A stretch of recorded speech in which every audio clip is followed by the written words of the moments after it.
नमस्कार. मराठी गुरु चॅनलमध्ये तुमचे पुन्हा एकदा खूप खूप स्वागत आहे. अपशब्द घरात बोलल्यास वास्तू तथास्तु म्हणते. आपण सर्वच जण कळत न कळत आपल्या परिवारासोबत राहणाऱ्या व्यक्तीबरोबर जीवनाच्या दैनंदिन गरजा पूर्ण करत असताना एखाद्याला कमी पडते, तसेच एखाद्याला कामाचा त्रास जास्त होतो किंवा अनेक कारणामुळे घरातील एक दोन सदस्याबरोबर किरकोळ भांडण तंटे होत असतात. त्यावेळी एकमेकांना रागाच्या भरात आपण काहीतरी भयंकर बोलत असतो आणि आपल्याच कुटुंबातील व्यक्तीबद्दल अहितकारी बोलत असतो.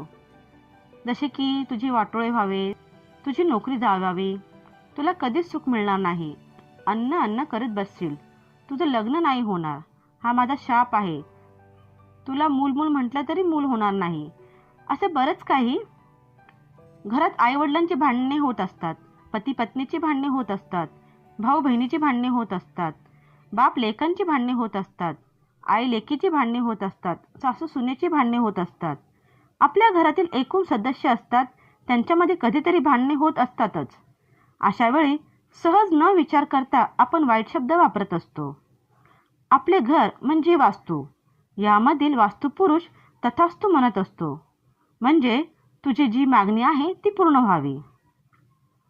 सारखे सारखे घरात अपशब्द बोलले गेल्याने त्या शब्दाचा म्हणजे आपणच वापरलेल्या शब्दाची फळे आपल्याला मिळायला सुरुवात होते. घरातील व्यक्ती आजारी पडायला सुरुवात होते. घरात आर्थिक सुबत्ता कमी कमी होत जाते. दारिद्र्य येण्यास सुरुवात होते. काही जोडप्यामध्ये काही कमीपणामुळे मुले होत नाहीत. हळूहळू समाजातील आपल्याला मिळणारा मान सन्मान कमी कमी होतो. दिवसेंदिवस हलाखीचे दिवस येण्यास सुरुवात होते. आपल्याला हेच समजत नाही, असे 1-2 वर्षात सर्व कसे बदलले.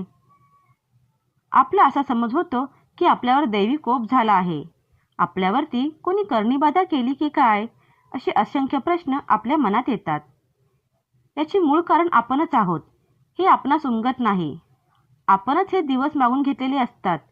आपली वास्तूच प्रसन्न मनाने तुमची मागणी पुरी करत असते.